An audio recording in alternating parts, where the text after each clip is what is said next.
And there came a day unlike any other, when Earth's mightiest heroes united against a common threat. On that day, the Avengers were born to fight the foes no single hero could withstand. In doing so, they went on to save all of existence and make a lot of money in the process. This mighty assemblage of science, machines, myths, and monsters would never have been possible if not for the forethought of one man. Despite having appeared in 10 movies upon the release of Spider-Man: Far From Home, very little is known about the past of the man who would become Nicholas J. Fury. What early life trials and tribulations gave Fury the direction he needed to become the director of S.H.I.E.L.D.? Was he always a good guy, or does his past hide a darker side to Nick Fury? What supernatural forces was Fury grappling with way before he touched his first Tesseract? Have no fear, viewers, as the answers lay mere moments away. So pull up a chair, get comfortable, and fire up an LMD to handle whatever responsibility you're avoiding. Join me as we turn back the clock and reveal the secret history of Nicholas Joseph Fury, the architect of the Avengers.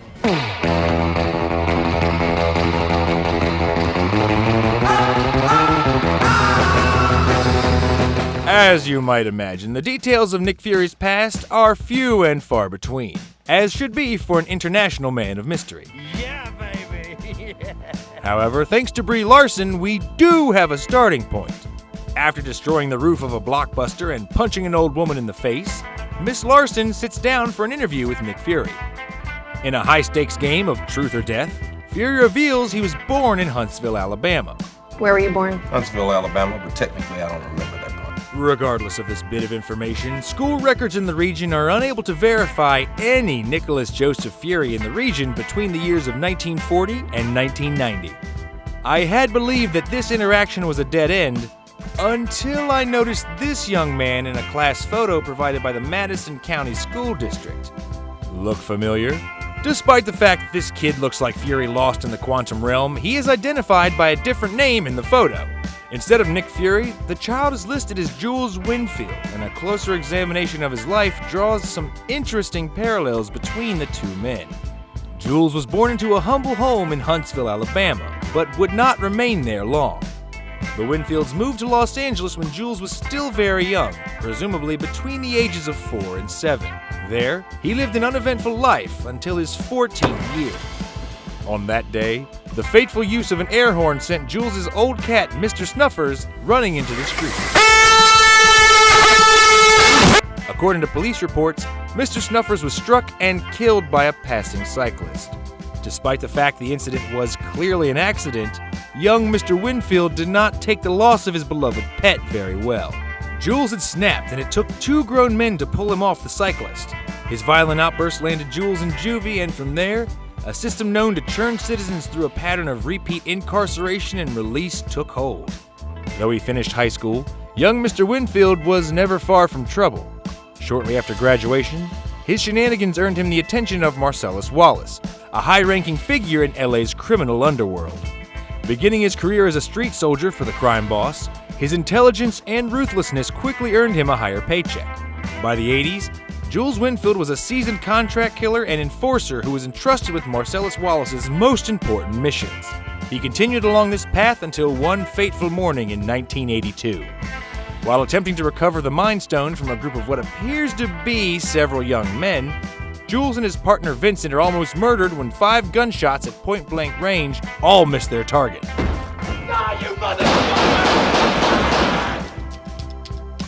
The event sparks a change deep in the heart of Jules, who sees his survival as a miracle. After accidentally killing a man in broad daylight and getting away with it, his second miracle before 11 a.m., Jules' decision to become a better person is set. While attempting to enjoy his first cup of coffee as a new man, Jules meets the first test of his new resolve. A young EMIL Blonsky and his girlfriend Honey Bunny have planned to rob the very diner Jules and Vincent happen to be recovering in. Emil collects Jules' wallet before getting greedy and asking, "See the case?" Upon laying eyes on the Mind Stone, he, like everyone else who views it, becomes stupefied by its mind-altering powers. This is all the time Jules needs to get the upper hand, bringing Emil face to face with a gun barrel. Where any day prior to this, Jules would paint this man's face across the ceiling, His recent experience has truly turned him towards the side of the angels. I'm trying real hard to be the shepherd. He buys Emil's life for the $1,500 he has in his wallet, releasing him and his honey bunny into the LA morning, visibly shaken. Living up to his word, Emil takes the opportunity to turn his life around, joining the army to help his fellow man. He accelerated through the ranks before running afoul of the Incredible Hulk and turning himself into what can only be described as the result of a romantic tryst between Lou Ferrigno and a Goomba from the Mario Brothers live-action movie. A true abomination, but that's a story for another time. For Jules Winnfield, not much can be confirmed following his legendary standoff inside this LA diner. He returned the Mind Stone to Marcellus, who used his out-of-town connections to sell the artifact to a collector who claims the transaction brought a smile to his face. Jules was paid handsomely for his role in the transaction, and he used that payday to leave behind the life of crime he knew, literally dropping off the map. There is no public record of Jules Winnfield following 1982. Perhaps Jules kept his word and chose to wander the earth, financed by the large paycheck he'd received. Maybe he became a wandering piano artist. Perhaps he became a locksmith. Maybe he even became a bum, wandering the streets of Nevada getting cash from meth dealers. However interesting these options may be, they all pale in comparison to the truth. He'd been a soldier of fortune for less than reputable clientele before. Now, he would use those skills to protect his fellow men. He joined the armed forces and quickly rose to the rank of colonel. In 1989, he switched to a desk job in S.H.I.E.L.D.'s Los Angeles division, where he remained until a blonde woman trashed the roof of his local Blockbuster. The rest, as they say, is history.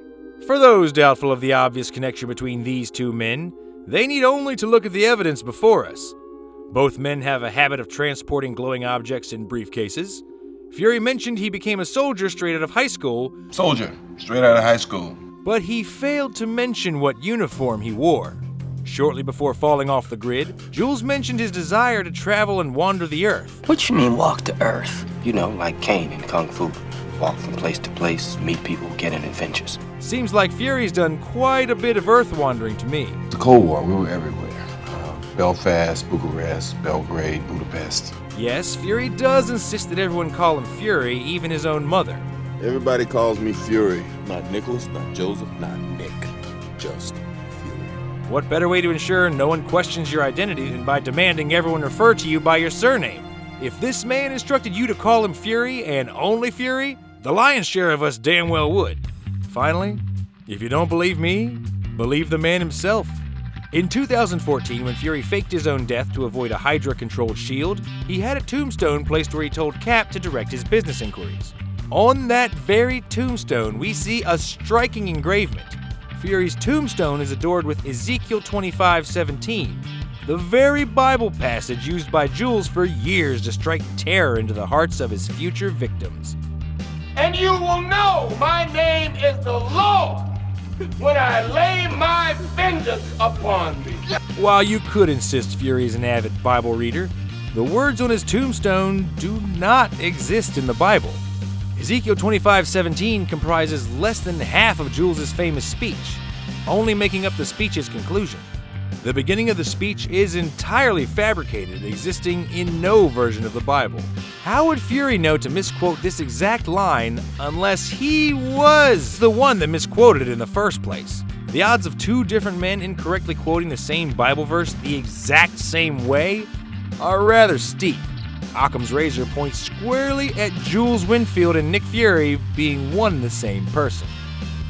Born Jules Winnfield, an unfortunate twist of fate sent him into a life of crime. A miracle pulled him from that life and set his feet upon a different path. Under the moniker of Nick Fury, he saved countless lives and left a lasting impact on his universe. In the decades since Jules expressed his desire to be the shepherd rather than the tyranny of evil men, he has more than lived up to this as Nick Fury. As the director of S.H.I.E.L.D., Nick has been shown time and time again to shepherd the weak through the valley of darkness. The finder and assembler of lost children, he is truly his brother's keeper. May he be blessed. So, what do you guys think? Do you agree Pulp Fiction is secretly the first movie in the MCU? Without the confirmation that Tarantino's classic film exists in the MCU, how do you explain the misquote on Fury's fake tombstone? Or do you agree that I'm barking up the wrong tree and perhaps watch entirely too many movies? Let me know in the comments below. Thank you all for watching Storytime with Hudsimus Prime. If you like this video and you do want to see more like it, please let me know by liking, sharing, and subscribing to my channel. There's a lot of directions my channel can go in now that both Game of Thrones and Marvel Phase 3 are dead and in the ground, and I want to know what you all want to see more than ever. I mean, I don't make these videos for myself.